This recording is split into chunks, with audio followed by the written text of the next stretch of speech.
Hari Om, my dear viewers. Welcome to the magical world of English literature. Today, we shall learn in detail the poem A Roadside Stand, written by the American poet Robert Frost. Robert Lee Frost lived from the year 1874 to 1963. He has exhibited great passion both as a farmer as well as a school teacher. But he was convinced from his heart that all along his real calling was to be a poet.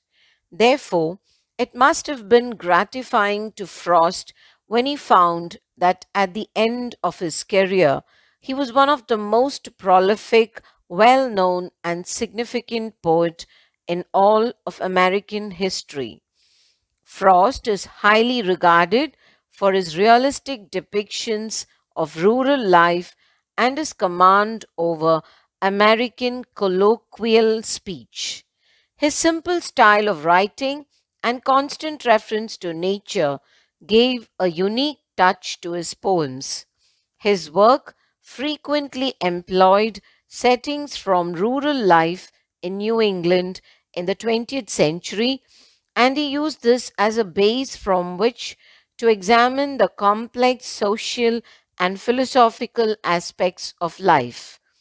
A popular and oft quoted poet, Robert Frost was honored with 4 Pulitzer Prizes for poetry. His poems have left indelible impressions in the hearts and minds of thousands and thousands of lovers of the English language. They are still a delight to read and analyze for the richness of their content.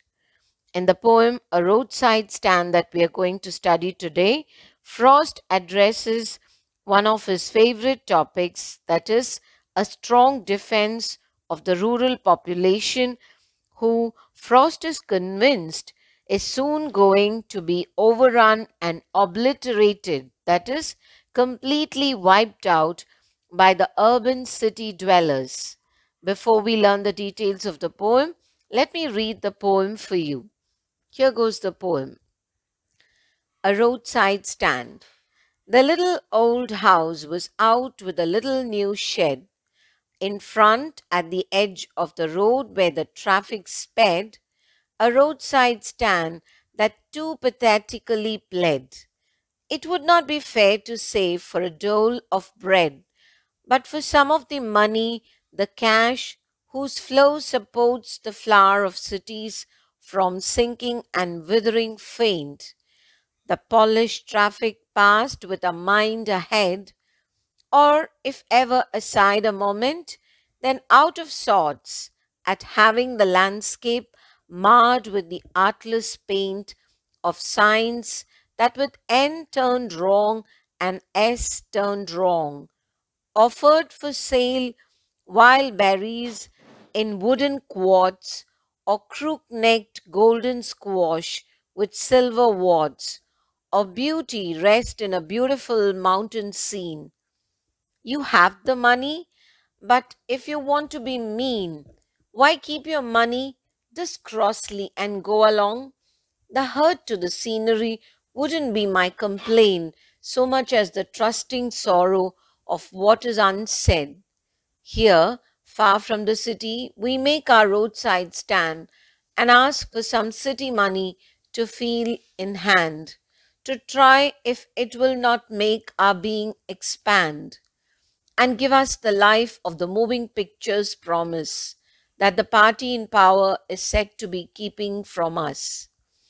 It is in the news that all these pitiful kin are to be bought out and mercifully gathered in to live in villages next to the theatre and the store, where they won't have to think for themselves any more, while greedy good doers, beneficent beasts of prey, swarm over their lives, enforcing benefits that are calculated to soothe them out of their wits.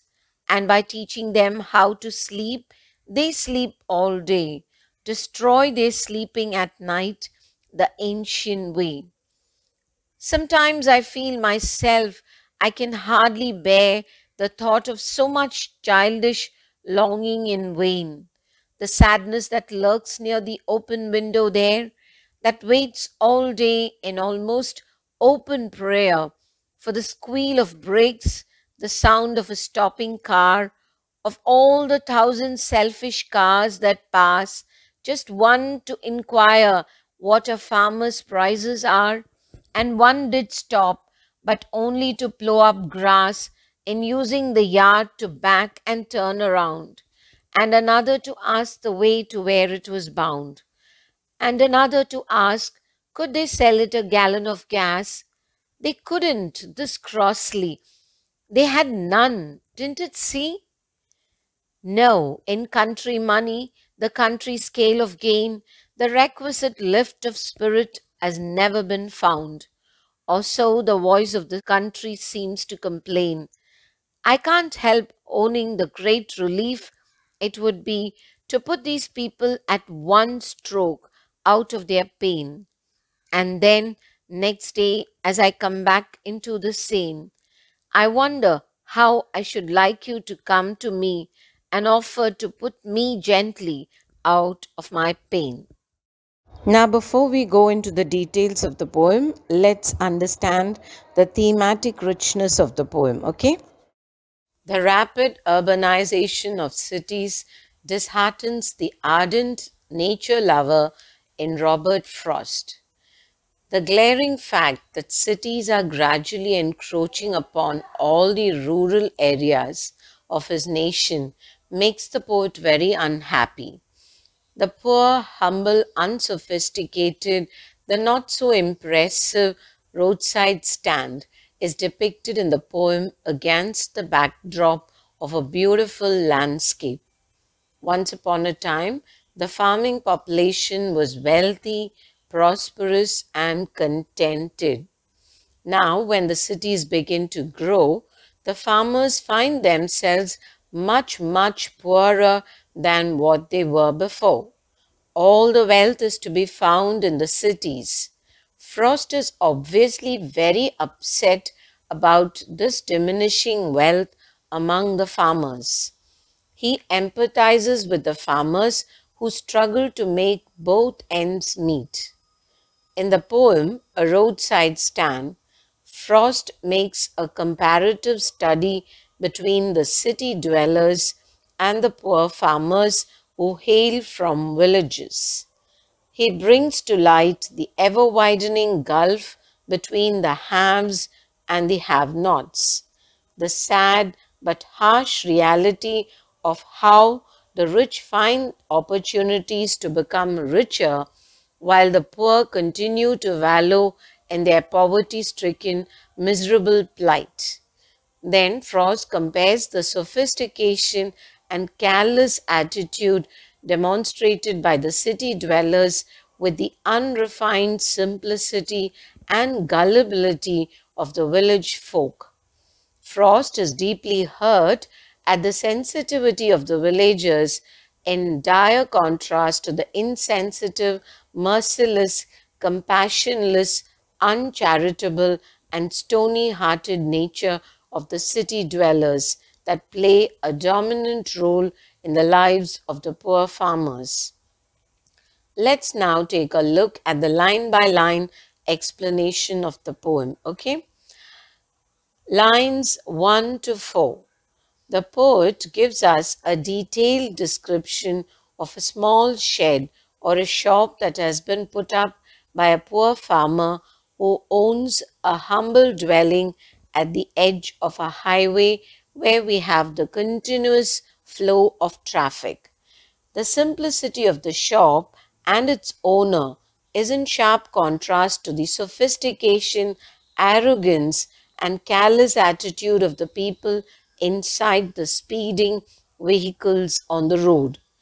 In line 3, we have the use of the poetic device personification. Personification is a poetic device or literary device or figure of speech or figurative language where a personal nature or human quality is attributed to something non-human or an inanimate object or an abstract quality. So here the inanimate object, the roadside shop or stand, too pathetically pled, means the roadside stand looks sad and miserably, pleads or begs the speeding vehicles to stop and buy the items that are kept for sale. The roadside stand assumes the form of the farmer and implores on his behalf or requests the people to buy things from the shop. Line 4, it would not be fair to say for a dole of bread. Here, the poet makes it very clear to the readers. Please do not misunderstand the pathetic plight of the farmer who has set up the roadside stand. He is not begging for alms. He is not a beggar. He only hopes that people would buy things from his shop in exchange for cash.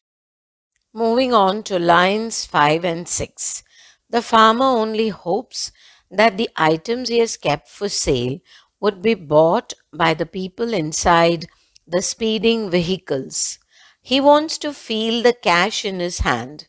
We all know that the cash in the rich man's pocket is only going to support the flower of cities.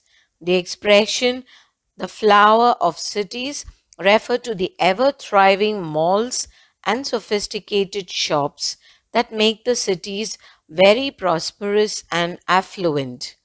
The poor only hopes to hold a few pittance, a small amount of money which is now inside the pocket of the rich man.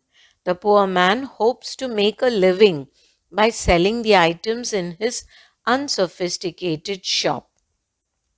But the rich man inside the car only wants to move ahead, wanting to spend all his money in order to make the cities more and more prosperous. That is what is meant by the line, the cash whose flow supports the flower of cities from sinking and withering faint.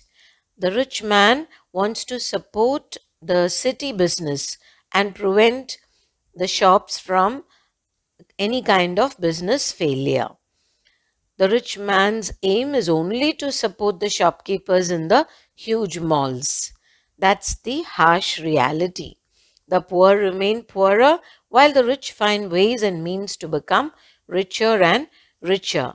The deprived farmer longs to feel the currency in his hand.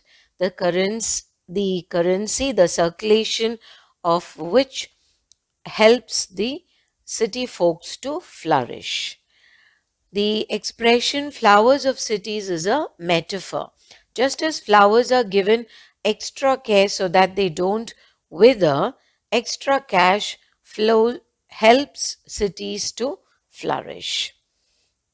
Now moving on to line 7. The polished traffic passed with a mind ahead. Here, the rich person inside the speeding vehicles move with their minds focused on reaching their destination, that is the prosperous city.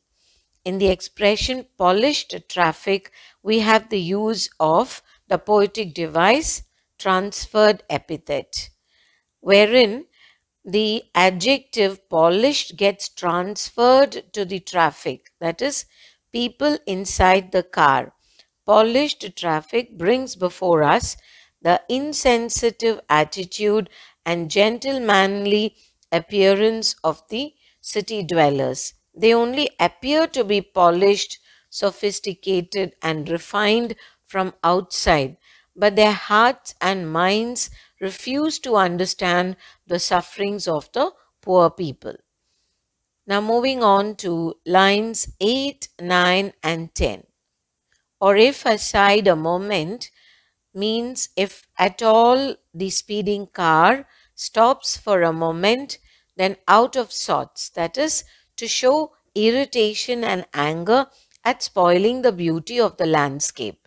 The city dwellers inside the car who admire the beauty of the landscape while traveling look at the unsophisticated roadside stand as an eyesore, According to them, the roadside stand seems to mar or spoil the beauty of the landscape. They consider the roadside stand as an artless paint, that is, something that is lacking adequate aesthetic beauty. The road signs too, erected along with the shop, doesn't show the correct direction. When the people inside the car know that they are misdirected, they obviously express their anger and irritation. They get disturbed by the toppled and unimpressive signboards. Now, lines 11 and 12. This is a beautiful description of the shed or the shop and the items that are kept for sale. The shed has for sale wild berries kept in wooden quarts. The quality of the produce kept for sale is very poor, which is highlighted by the use of expressions such as crook-necked squash and silver warts. Warts are small lumps that often develop on the skin of the hands and feet. Here, the silver warts are the small lumps that have formed on the squash or the vegetable or the fruit that belongs to the pumpkin family. The word warts tells the poor quality of the fruit. Crook-necked squash are yellow squash, and they are the ones that belong to the pumpkin family, as I told before. Yellow crook-necked squash are generally harvested immature when they are less than 2 inches in diameter, since the skin toughens and the quality degrades as the squash reaches full maturity. So we come to conclude that the items kept for sale in the roadside stand are all of very poor quality. Actually, these farmers have not invested money on these vegetables that are kept for sale. They must have gathered these from the wilderness, that is from the forest. Line 13 talks about the people traveling inside the car who just enjoy or feast their eyes upon the beautiful landscape. In line 14 and 15, Frost comes before us as an angry person. The city dwellers are obviously rich and they have in plenty, but they're so mean-minded. They are close-fisted or tight-fisted, that is, they express unwillingness to spend money. Being mean and stingy, they do not want to spend for a noble cause.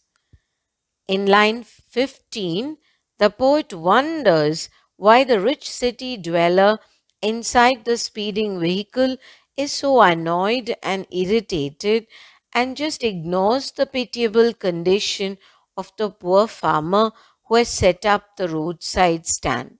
He simply cannot empathize with the poor farmer.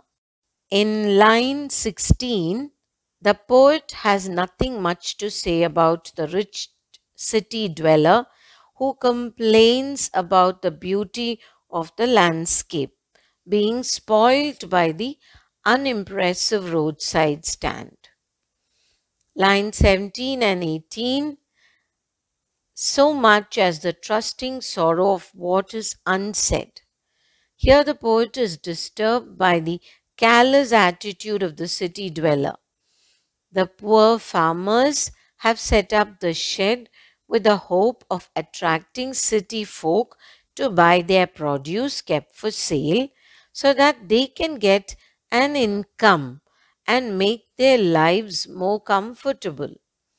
The pain and the pleas of the people who set up the roadside stand always remain unheard, unspoken, or unheeded. The farmer only wants a small slice of the city wealth and feels bitter that car owners won't even look at their stall, let alone stop and buy something. The expression trusting sorrow is an example of the poetic device oxymoron, wherein we have the use of contradictory ideas. Here, the word trusting talks about the hopes and dreams of the poor farmer. But when the vehicles whiz past without stopping to buy the things, the poor farmer's hopes are shattered and hence he is sorrow stricken. So here we have the combination of two contradictory ideas, trusting and sorrow. Line 18 talks about the location where the roadside stand or the stall has been set up by the farmer with the hope of earning some money. Line 19, the poor peasant or the farmer hopes to earn some money, to touch money with his hand so as to bring some prosperity into his life, a change for the better. Line 20 is an extension of the idea expressed in line 19. The poor farmer earnestly wishes to make some profit from his stall so that he too could feel the money in his hand, make his day-to-day life a little better and comfortable. He does not expect any charity, but money for his hard work. In line 21, we have the life of the moving pictures, which refers to life shown on the screen in a theater or cinema. In a movie, we see people experiencing the benefits of hard work. The farmer who has put up his roadside stand is also made to believe that he too will be able to enjoy the fruits of his hard work if he waits patiently. Here, we must understand that Robert Frost is not just talking about cinemas and movies, but the whole idea is a representation of the American dream. In line 22, we understand all about the political parties, the politicians in power who have been elected so that they exercise their power to uplift the poor and the needy and bring about changes for the better in their lives. But the harsh reality is that the politicians make empty promises. They make use of the media to assure the country folks that they would be soon pulled out of their poverty stricken condition to experience peace and prosperity. Moving on to lines 23 to 26, the poet is becoming hopeful. He draws the reader's attention to the news that has been published in the local dailies. These pitiful kins. This expression refers to the poor rural folk who are going to be relocated to a place very close to the theaters and the store where they could live better lives. There is irony in the expression mercifully gathered in. The relocation of the country people is disguised as a charitable deed on the surface level. It appears as though the people in power or the politicians are sincere in their attempts to uplift the poor farmer. But in reality, they are very cunning. Their focus is only on selfish gains. The government and the politicians conspire against the poor and fill their own pockets, while there is absolutely no elevation in the lives of the poor farmers. Line 27. In greedy good doers and beneficent beasts of prey, we have the use of the literary devices alliteration and oxymoron. Alliteration, as we all know, is a repetition of the consonant sounds in a sequence of words. Here we have the G sound represented by the letter G in greedy, good doers, and the B sound in beneficent beasts of prey. Oxymoron is also the literary device used here. The contradictory ideas come together The politicians or the people in power appear to be working for the benefit of the poor, but in reality, they are very greedy and selfish. They only pretend to be worried and empathetic about the miserable plight of the poor. They are hypocrites, double faced, and claim to have high standards of noble beliefs and thoughts, but they are dishonest and insincere. They tend to prey on the needs of the deprived farmer in order to derive benefits for themselves.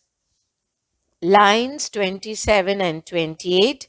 These people in power swarm over the lives of the poor, deprived farmers. That is, they crowd round the rural folk and pretend to be truly sympathetic and empathetic about their condition to enforce benefits, that is, put on a show of being very helpful and genuinely interested in their poverty stricken condition. Their deeds focus on giving a false assurance to the poor. There is a calculated, cunning move on the side of the greedy rich. Soothes them or gives a balming or comforting impact to pull them out of fear and insecurity, that is, out of their wits. Moving on to lines 30 and 31. The so-called social workers or the government deceive or cheat the poor rural people by giving them hope of doing something good and instead reap only personal benefits. They put them to sleep or give them the impression that they could be at peace because all their problems have been solved. They sleep all day refers to the fact that the so called good doers conveniently forget all about the promises they have made to the poor. Line 31. When the poor deprived man wakes up to reality and understands that he has been cheated, obviously loses his sleep, his peace of mind. The ancient way is the expression that says this kind of fraudulent measures have been taken up by the rich against the poor from time immemorial. Lines 32 to 33. The poet feels sad. He seems to be infected with the sorrowful condition that the deprived farmer is going through. The poet experiences empathy for the poor. The poet refers to the farmer's longing for prospective customers at their roadside stall as childish longing. This is because no one stops to buy the things kept for sale at the stall. They innocently hope for cars to stop by their stall. However, all their longing is in vain, is of no use because hardly anyone visits them. Line 34 to 36. When customers don't come to the stall, there prevails a kind of sadness that seems to engulf and suffocate the entire atmosphere. Lurks means a sort of prolonged period of sadness that lingers on endlessly, belying the hopes of the farmer. The words open prayer seems to be suffused with sorrow, pain, and agony.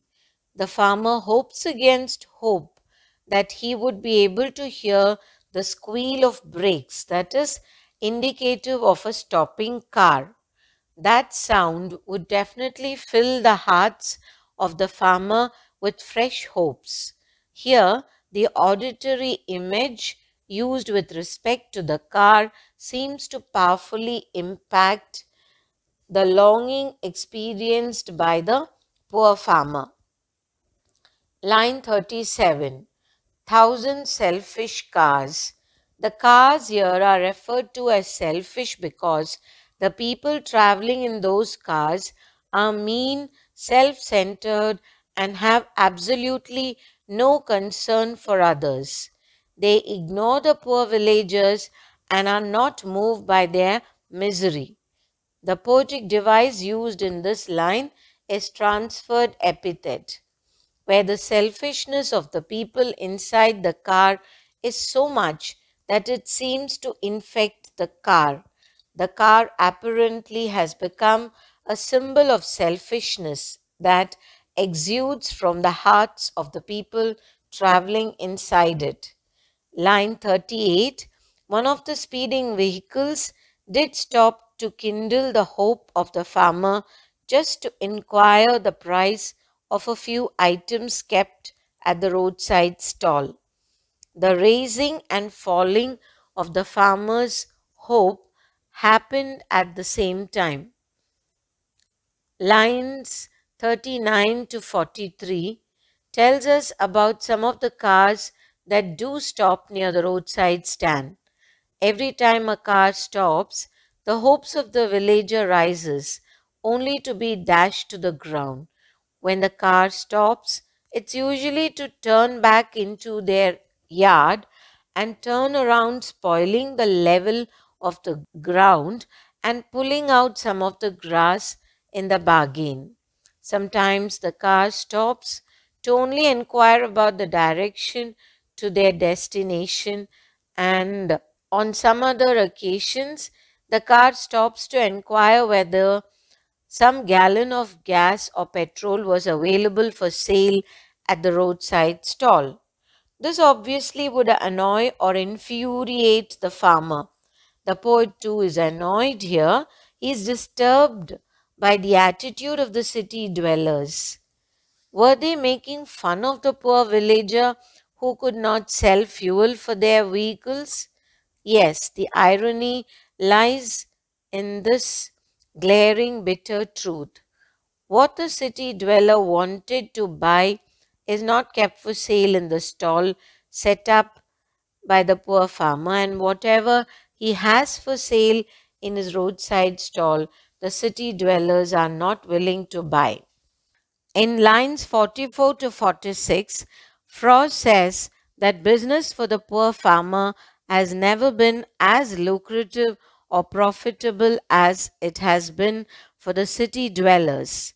The city dwellers continue to thrive well, grow rich and prosperous, but the villagers continue to wallow in a perpetual state of poverty. Their lifestyle and living conditions do not undergo any change for the better. However hard they work, they are not fortunate to enjoy the luxuries experienced by their counterparts in the cities. The city dwellers seem to take all the comforts for granted. The poet complains that in spite of the growth in the national economy, there is little improvement in the financial aspect of the rural people. The rich get richer while the poor remain poorer. The poet asserts that development can never be achieved, and these deprived lot will not be able to experience the necessary lift of the spirit. The voice of the country is the collective expression of the underprivileged and needy farmers. There is a fine line of difference between the city money and the country money. The country scale of gain is just enough to eke out a day-to-day existence for the poor.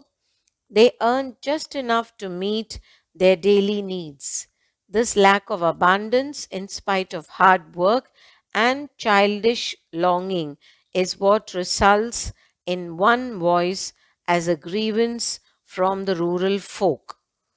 Line 47 to 48, the sad plight of the rural folk urges the poet to earnestly wish that he could pull the farmers out of their pain at one stroke. The poet confesses that he is now overwhelmed with feelings of sorrow and anguish. He wishes that perhaps the power of magic could pull these poorer rural folk from the quagmire of poverty into which they seem to have fallen. If some magical power could bring relief to these people, then the truly, genuinely empathetic poet will be able to experience some relief.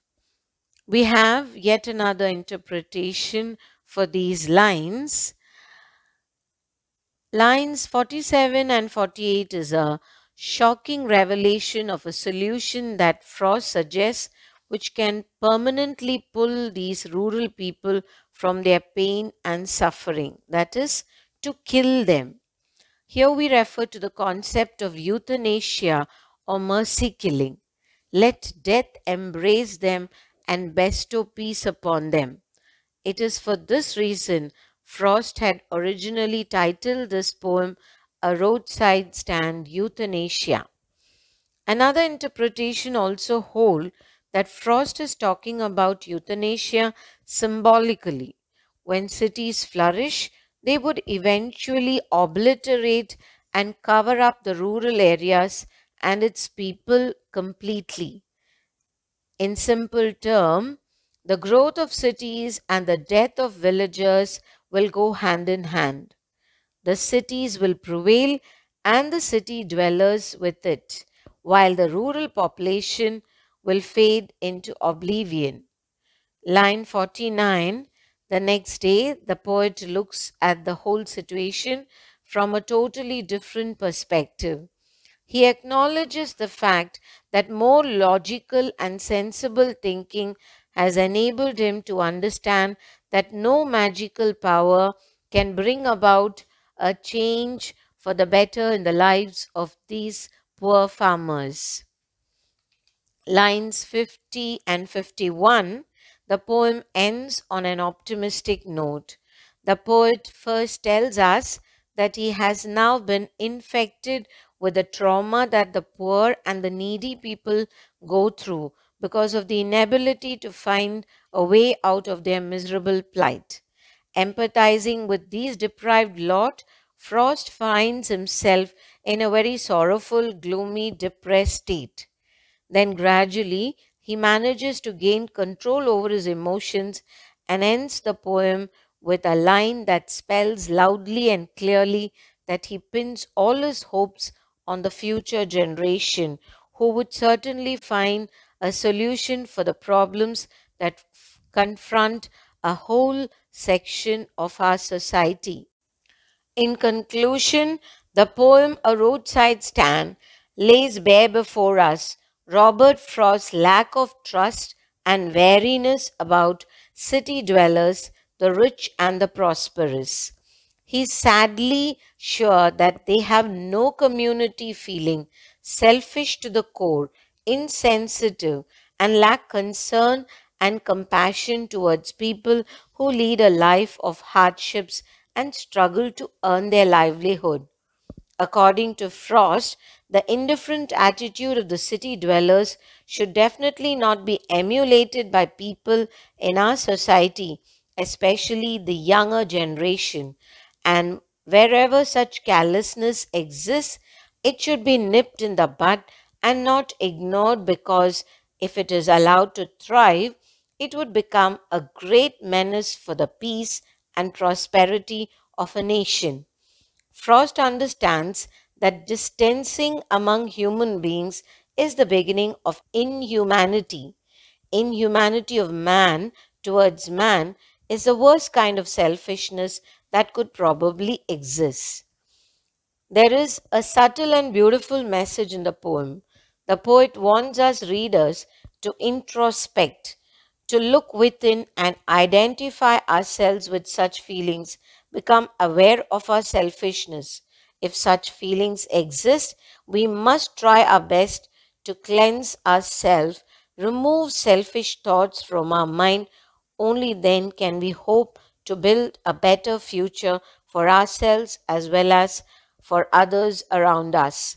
We should empathize with the emotions of rejection and disappointment that are experienced by rural folk and adopt an empathetic approach towards them, who, like everyone, have the right to inhabit this planet. Now, before we wind up, let me give you some study materials. Please pause the video as and when required and make use of them for your board examination.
With that, we come to the end of this video lesson.